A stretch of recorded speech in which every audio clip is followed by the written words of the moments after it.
título de nuestra prédica hoy es ¿Quién da más? Es como una subasta, no mentira. Marcos 12, 41 al 43 dice: estando Jesús sentado delante del arca de la ofrenda, miraba cómo el pueblo echaba dinero en el arca, y muchos ricos echaban mucho. Y vino una viuda pobre y echó 2 blancas, o sea, un cuadrante. Entonces, llamando a sus discípulos, les dijo: de cierto os digo que esta viuda pobre echó más que todos los que han echado en el arca. Padre, gracias te damos esta mañana, Señor, porque tu palabra es verdad. Gracias por lo que tú hablas, Señor, acerca de lo que quieres que demos. Y Señor, yo te pido y te doy gracias por una iglesia que es generosa, una iglesia que da con amor. Te damos gracias, Señor, por tu palabra en el día de hoy, en el nombre de Cristo Jesús. Amén. Amén. Amén. En el centro del complejo del templo estaba el atrio de las mujeres, también conocido como el Arca del Tesoro. Aquí se colocaban 13 cajas de recolección, cada cofre etiquetado para los diversos tipos de ofrendas que podían darse. En la parte superior de cada caja había un receptáculo en forma de trompeta donde podían depositarse las donaciones. Como es de imaginarse, las monedas que caían por el hueco de la trompeta hacían un ruido lo suficientemente fuerte como para que otros lo escucharan. Cuando mayor era el donativo, más fuerte era el sonido. Al enseñar a sus seguidores acerca de la limosna, Cristo pudo haberse referido a estas alcancías al afirmar: no hagas tocar trompeta delante de ti, como hacen los hipócritas, para ser alabados por los hombres. De cierto os digo que ya tienen su recompensa. Con este contexto en mente, echamos un vistazo más de cerca a la historia de la ofrenda de la viuda. Mientras Jesús enseñaba en el templo durante su última semana, levantó la mirada y vio a hombres ricos arrojando ruidosamente sus monedas en las cajas de los donativos, y notó que alguien más se acercaba a hacer su propia donación. Era una viuda pobre, rodeada de la hermosa grandeza del templo. Se acercó al atrio de las mujeres y ofreció todo lo que ella tenía. A diferencia del constante y estridente ruido de las monedas más grandes que los más ricos hacían, su escasa donación habría sido casi imperceptible al caer dentro de la caja. Sin embargo, Jesús dijo: la viuda pobre ha echado más que todos los demás, porque ellos dieron sus ofrendas de lo que les sobraba, pero ella, de su pobreza, echó todo lo que tenía para su sustento. A la prédica, ¿cierto? No tenemos que hablar mucho, pero sin embargo vamos a mirar unas cosas de lo que acabamos de leer. Primero que todo, vemos que Jesús se sentó enfrente de las ofrendas. Él estaba predicando antes y llega y se sienta ahí. Ustedes saben que en esta iglesia no se habla mucho acerca de la plata, ¿cierto? Una vez al año, y me tocó a mí. Ay, Dios, bueno. Pero qué importante es este tema en la Biblia. En la Biblia el tema de las finanzas se habla muchísimo. No tengo aquí el dato, pero es muchísimo. O sea, el Señor habla acerca de los diezmos, de las ofrendas, bueno, no sé cuántos versículos. Pero vamos a mirar que esta ofrenda, una moneda, era lo que esta viuda pobre dio. 2 blancas constituían lo que significaba una moneda, que era un día de trabajo de salario mínimo. Y siempre pienso en la Biblia que a veces se habla de algo, pero no se termina qué pasó con esa viuda, ¿cierto? No sabemos qué pasó con ella, solamente sabemos que ella echó todo y que Jesús la estaba viendo, pero estoy convencida de que Dios tuvo cuidado de ella, ¿cierto? En Deuteronomio 16b al 17, dice lo que era una costumbre entre el pueblo judío. Dice, 3 veces cada año aparecerá todo varón tuyo delante de Jehová tu Dios en el lugar que él escogiera, en la fiesta solemne de los panes sin levadura, y en la fiesta solemne de las semanas, y en la fiesta solemne de los tabernáculos. Y dice la palabra de Dios, y ninguno se presentará delante de Jehová con las manos vacías, cada uno con la ofrenda de su mano conforme a la bendición que Jehová tu Dios te hubiera dado. O sea, eso era una costumbre normal, era necesario y sigue siendo necesario hasta el día de hoy. Pero ¿qué fue lo malo que sucedió en ese momento? Que esto parecía una subasta, ¿cierto? ¿Quién da más? Y como vimos en el video, sonaban las monedas y ellos estaban ahí al frente de todo el mundo y para que la gente viera que ellos sí daban más, ¿cierto? Entonces, por eso nuestro título es ¿quién da más? Sonaban las monedas y los ricos daban lo que les sobraba, pero la viuda dio todo. ¿Mal que los ricos dieran? Pues no, era muy necesario que ellos dieran, ¿cierto? Pero había una motivación como mala, ¿cierto? Y equivocada. Y lo que queremos orar el día de hoy es que cuando nosotros demos, vamos a dar con una motivación correcta delante de Dios. Marcos 12, 38 al 40, vemos cómo Jesús observaba sentado ahí y son los versículos anteriores de este versículo. Dice, y les decía en su doctrina, guardaos de los escribas que gustan de andar con largas ropas y aman las salutaciones en las plazas y las primeras sillas en las sinagogas y los primeros asientos en las cenas, que devoran las casas de las viudas y por pretexto hacen largas oraciones. Estos recibirán mayor condenación. ¿Qué era lo que sucedía con estos fariseos? Que explotaban a estas viudas. Dice que ellos devoraban las casas de las viudas y las explotaban y luego iban al templo y hacían pues un gran escándalo de dar plata que sonaran las trompetas, dice, ¿no? Que sonaba, yo decía, ¿cómo así que sonaran las trompetas? Era en forma de trompeta y no había billetes, ¿no? No había billetes como hoy día, no era la tarjeta de crédito como hoy día, sino eran monedas de oro y de plata y de bronce, ¿cierto? Y dice Mateo 6, 1 al 4. Guardaos de hacer vuestra justicia delante de los hombres para ser vistos de ellos. De otra manera no tendréis recompensa de vuestro Padre que está en los cielos. Cuando pues des limosnas, no hagas tocar trompeta delante de ti como hacen los hipócritas en las sinagogas y en las calles para ser alabados por los hombres. De cierto os digo que ya tienen su recompensa.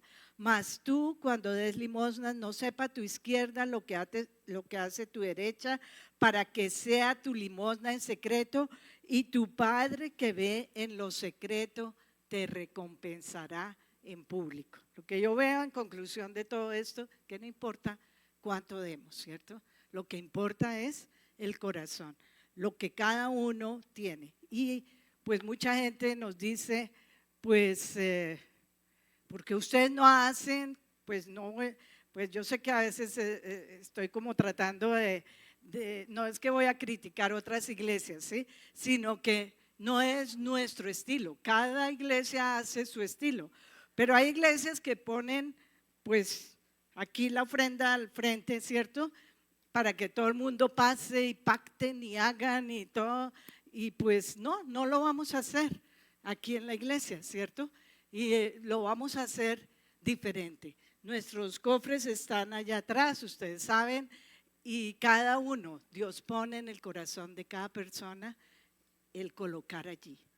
Y doy gracias a Dios porque esta es una iglesia generosa, es una iglesia que ha dado sin presión, ¿cierto? Y esto que tenemos acá es gracias a los diezmos y las ofrendas de ustedes. Esto no fue por, como decía el gringo, ¿no? No fue por donaciones de los gringos ni nada. Cada peso que hay puesto acá fue por los diezmos y ofrendas de nuestra iglesia, de gente que pagó el precio y dimos más de lo que podíamos, hicimos, pero pues el otro día hablando con José decía, todavía tenemos proyectos, ¿cierto? Tenemos un gran sueño de hacer en nuestra azotea, se dice, ¿sí? Hacer algo bien chévere para los niños, un salón pues diferente, ¿cierto? Tenemos el sueño de seguir apoyando la iglesia en Leticia, poder construir allá un templo. Tenemos el lugar y es un kiosco abierto con un calor tremendo. Yo digo, uy, Dios mío, cuando uno predica allá, ¿cierto? Ahorita estuvo Luis allá y me dice, ay, feliz, pero es que yo sudaba, es que qué calor, ¿cierto? Qué calor. Y queremos de verdad que esta iglesia pueda apoyar eso. Si todos en esta iglesia diezmáramos y ofrendáramos, estoy seguro que no solamente vamos a apoyar Leticia, sino que tendríamos muchas más iglesias, ¿cierto? Por eso, pues es mi motivación de hablar sobre esto, es que nos animemos y que en el corazón de cada uno se ponga, como dice la palabra de Dios, cada uno dé como voluntariamente y como se propuso en su corazón. Y algo que pues podemos ver de esta historia es que Jesús estaba observando, Él estaba mirando. Si nadie más ve, tú podrás decir, pero yo no tengo sino 5,000, 10,000, 100,000 pesos. Pero Jesús está viendo eso, ¿cierto? Dice, porque Dios no es injusto para olvidar vuestra obra y el trabajo de amor que habéis mostrado hacia su nombre, habiendo servido a los santos y sirviéndoles aún. El Señor está viendo cuando tú estás ofrendando para Él. Él es, y como les digo, estoy segura que el final y el día que nos muramos, no creo que esa viuda salió de allí y cayó muerta de hambre al otro día, ¿cierto? Yo sé que Jesús vio y que de alguna manera vino provisión para ella, porque el Señor ve el corazón, ¿cierto? Vamos a ver algunos principios para dar. Número 1, ¿por qué doy yo? ¿Cuál debe ser mi motivación número 1? Es para que el reino de Dios se extienda, ¿cierto? Para la extensión del reino de Dios. Esa es mi principal motivación. Número 2, yo voy a dar con alegría, con gozo. Sí, pues yo sé que cuando uno se entrega al Señor, y hay gente que le dice a uno, no, yo no voy a esas iglesias porque es que allá le quitan a uno todo, ¿cierto? No, es voluntariamente y como tú quieras, ¿no? Pero cuando tú dalo con mucho gozo, con mucha alegría, no por obligación. Y número 3, para alabanza de su nombre. Yo doy como una forma de adoración a Dios. Adorar a Dios no es solamente venir y cantarle y adorarle, sino cuando yo estoy dando, yo estoy adorando a mi Dios. Es por eso que yo doy. Y yo no puse ahí el número 4, pero el número 4 es porque Dios sí me va a bendecir, ¿cierto? Dios sí me va a bendecir. Pero no lo puse porque es que a veces es la única motivación, ¿no? Y se predica, mire y predicamos en Malaquías y es verdad, eso es verdad. Pero Dios está viendo que realmente cómo estamos dando nosotros. En el punto número 2 dice, hay que dar a Dios para el sostenimiento de su obra. Entonces ustedes me dirán, pero ¿cómo le doy a Dios? ¿Cómo le damos a Dios? Dígale al que está al lado, ¿cómo le doy yo a Dios? le damos a Dios con los diezmos y ofrendas a la iglesia, ¿cierto? En Malaquías, como lo leímos ahorita, dice, ¿o no lo hemos leído? No, todavía no lo he leído, sí. Dice, malditos sois con maldición, porque vosotros, la nación toda, me habéis robado. Traed todos los diezmos al alfolí y haya alimento en mi casa, y probadme ahora en esto, dice Jehová de los ejércitos.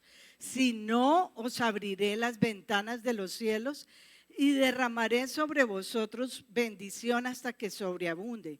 Reprenderé también por vosotros al devorador, y no os destruirá el fruto de la tierra, ni vuestra vid en el campo será estéril, dice Jehová de los ejércitos, y todas las naciones os dirán bienaventurados, porque seréis tierra deseable, dice Jehová de los ejércitos. Este versículo es poderosísimo y es posible que en el Azarot pues lo podamos pues explicar aún más, y vamos a explicar más cosas en cuanto a las finanzas. Este Azarot no lo podemos perder ninguno. Si usted está en déficit financiero, si usted está en problemas financieros, venga al Azarot esta semana, porque va a haber un estudio de cómo vamos a poder salir de las deudas, de cómo vamos a poder salir de tanta opresión económica.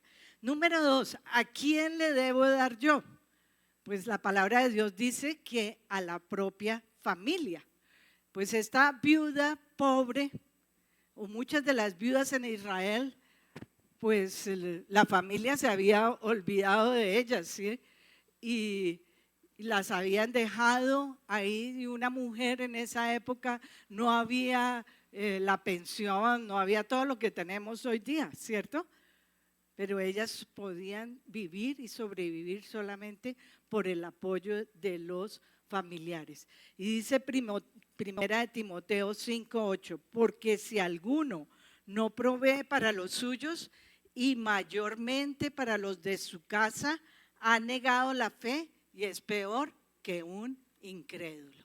Entonces, pues la segunda cosa que tenemos que hacer es ayudar a nuestra familia que está en verdadera necesidad, ¿cierto?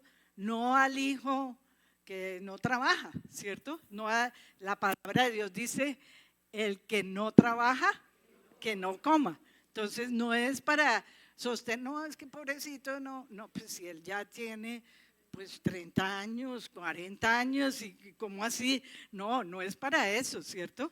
Es para aquella persona que no tiene, ¿cierto? Los hijos, pues menores de edad, pues lógico, esa es nuestra primera obligación, ¿cierto? Esa es la primera obligación para nuestros hijos, pero aquellos que ya trabajan, pues no es. Eso es otra prédica.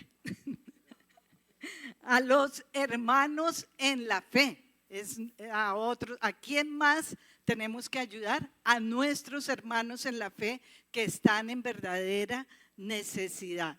Gálatas 6:9 dice, no nos cansemos pues de hacer bien, porque a su tiempo segaremos si no desmayamos. Y dice, si seguimos leyendo, dice que según tengamos oportunidad, principalmente a los que son de nuestra fe, a los hermanos en la fe. Estaba diciendo Mr. Siever que estos discapacitados son hermanos en la fe, ¿cierto? Entonces vamos a ayudar a nuestros hermanos en la fe que no tienen la posibilidad de trabajar. Yo debo ayudar realmente a personas que no pueden trabajar, no a la gente que sí puede trabajar.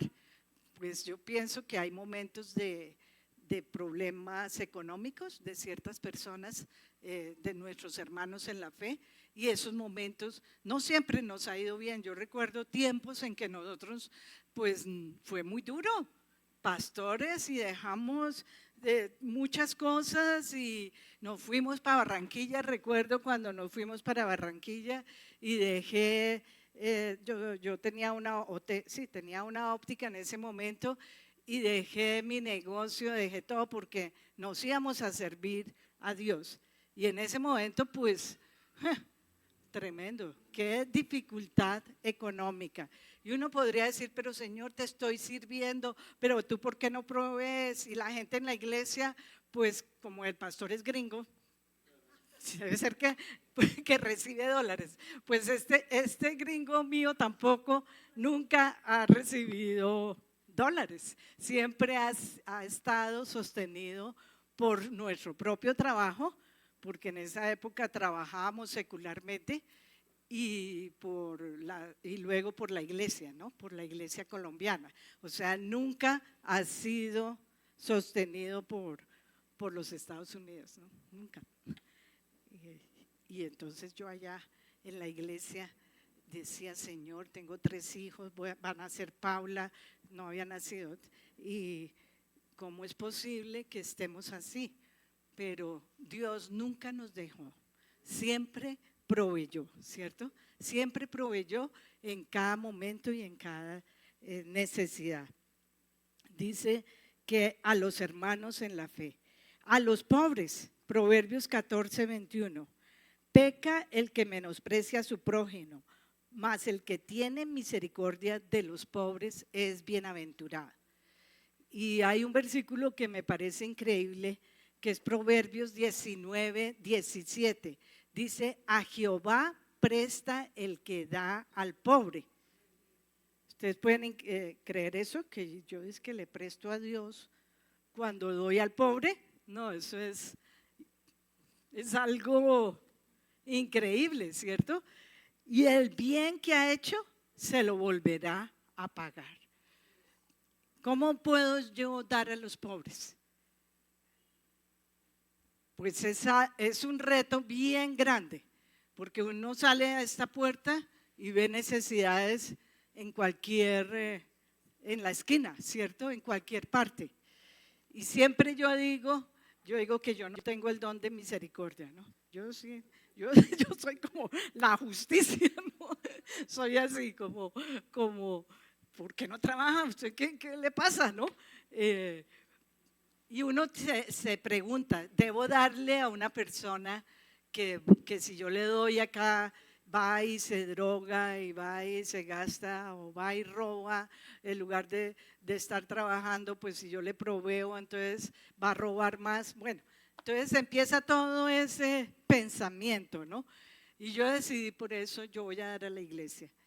El primer domingo de cada mes tenemos la ofrenda social. Esa ofrenda social, cuando usted deposita la ofrenda social, va dirigido a personas primeramente de nuestra congregación y también a ministerios como el que vamos a apoyar el día de hoy, ¿no? Cuando usted da esa ofrenda, esa va directamente a ellos, o sea, está enfocado, ¿cierto? Porque uno puede volverse casi loco, ¿cierto? Va uno a las comunidades por el Amazonas y dice, pero yo ¿cómo ayudo? Ayudo acá, ayudo allá, yo no sé cómo voy a ayudar, ¿cierto?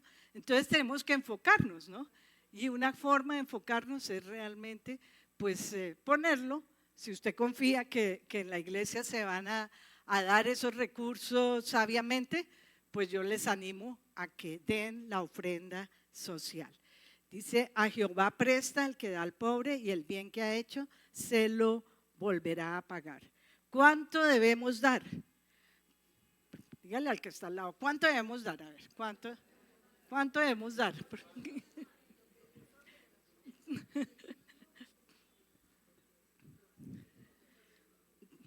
Pues la palabra de Dios nos dice que mínimo el 10%, mínimo, porque todo lo que Dios nos ha dado pertenece a Él. Todo lo que tú tienes pertenece a Él. Tú eres capaz de pronto ahorita en la administración de hacerle una transferencia de tus bienes a Dios y decir, Señor, ese es tu apartamento, esa es tu casa, todo lo que tenemos es de Él, todo, cualquier cosa que tenemos es de Él. Entonces cuando uno entiende eso, pues dar el 10%, pues no es que yo le estoy dando, es que le estoy devolviendo, yo no sé, pero eso no es mío. En el Antiguo Testamento era el 10%, más las ofrendas y las primicias y todo eso. En el Nuevo Testamento dice cada uno de como propuso en su corazón, el 10% más aún más, yo pienso, ¿sí? Depende lo que Dios ponga en tu corazón. Y como leímos en Malaquías 3:10, dice, traed todos los diezmos al alfolí y haya alimento en mi casa. ¿Para qué es ese diezmo? Ustedes dirán, pero, ¿para que el pastor se vuelva rico? Bueno, no. Este diezmo es para el sostenimiento de la obra. ¿Cuánto cuesta mantener este lugar? No solamente el lugar físico, que no pertenece al pastor, pertenece a la Iglesia Cristiana Cuadrangular. El día que nosotros salgamos de acá, esto sigue con otro pastor, ¿sí? Puede ser que sea dentro de muchísimos años, ¿no? Todavía tenemos la fuerza, pero pues esto va a seguir, ¿cierto? Esa silla, la batería, todo esto se queda acá. Nada de esto pertenece a los pastores. Esto pertenece a la Fundación Iglesia Cristiana Cuadrangular. La iglesia tiene gastos para los que trabajamos tiempo completo en la iglesia, hay salarios para mantenimiento de todo esto. Sin embargo, hay pastores, como los pastores aquí a mí al frente, que son empresarios y no viven de la iglesia, ¿cierto? Viven con su propio sostenimiento. Nosotros lo hicimos por muchos años, hasta que el pastor general nos puso contra la pared. Estábamos en Barranquilla y nos dijo, tienen que empezar a recibir un salario de la iglesia, ustedes no pueden seguir así. Y comenzamos a recibir salario de la iglesia, ¿sí? Somos asalariados, pastores, pastores asalariados. Gracias a Dios, de verdad, porque esta iglesia es generosa, sí. Bueno, número 4, las bendiciones de dar. Dice que somos felices, bienaventurados. En Hechos 20, eso está mal ahí, no es hebreo sino Hechos, si quieren tachen ahí. Dice, no existe Hebreos 20:35, ¿no? Pensando. Es Hechos 20:35. Dice, en todo os he enseñado que trabajando así se debe ayudar a los necesitados y recordar las palabras del Señor Jesús que dijo, más bienaventurado es dar que recibir. No hay algo más grande que uno dar. Cuando uno va en misiones y empieza a servir a la gente y suda y bueno, es algo súper duro. Cuando termina la jornada está uno cansado pero feliz, ¿cierto? Es un gozo que Dios da. Así debe ser cuando tú entregues tu diezmo y tú entregues tu ofrenda, que sea un gozo tan grande porque la obra de Dios se va a extender. Entonces vamos a ser muy felices, muy bienaventurados. Vamos a ser prosperados. Como les digo, pues esa no es mi motivación primera, pero les cuento que sí. Testimonio de nosotros, y yo sí pongo aquí a mucha gente, como llegó a la iglesia y cómo el Señor lo ha prosperado después de que comenzó a diezmar, pues es poderoso. Dice Proverbios 11, 24, 25. Hay quienes reparten y les es añadido más, y hay quienes retienen más de lo que es justo, pero vienen a pobreza. El alma generosa será prosperada, y el que saciare, él también será saciado. De verdad que pues pienso que Dios da a ciertas personas. A veces le digo, uy Señor, ¿tú por qué no me das más? Yo creo que es que me hace falta dar más, ¿cierto? Cuando tú eres generoso, pues Dios le da a la gente que sabe que va a dar. Pues estoy hablando de la gente cristiana. Yo sé que no de las personas que adquieren sus bienes mal habidos, ¿sí? Porque eso es otra historia. Hay gente prosperada, pero porque hace las cosas mal hechas, pero pues el fin dice que es malo, ¿cierto? pero la gente que es de verdad del Señor va a ser prosperada de acuerdo a ese corazón. Si es un corazón que da, yo sé que Dios va a prosperarles más. En 2 Corintios 9, 6 al 11, vemos 3 cosas. Dice, pero esto digo, el que siembra escasamente, también segará escasamente. Y el que siembra generosamente, generosamente también segará. Cada uno dé como propuso en su corazón, no con tristeza ni por necesidad, porque Dios ama al dador alegre. Y poderoso es Dios para hacer que abunde en vosotros toda gracia, a fin de que teniendo siempre en todas las cosas todo lo suficiente, abundéis para toda buena obra, como está escrito, repartió, dio a los pobres, su justicia permanece para siempre. Y el que da semilla al que siembra y pan al que come, proveerá y multiplicará vuestra sementera y aumentará los frutos de vuestra justicia, para que estéis enriquecidos en todo, para toda liberalidad, la cual produce por medio de nosotros acción de gracias a Dios. Dios devuelve con creces, suple nuestras necesidades, nos enriquece para poder dar más. Esas son 3 cosas, 3 bendiciones que Dios dará.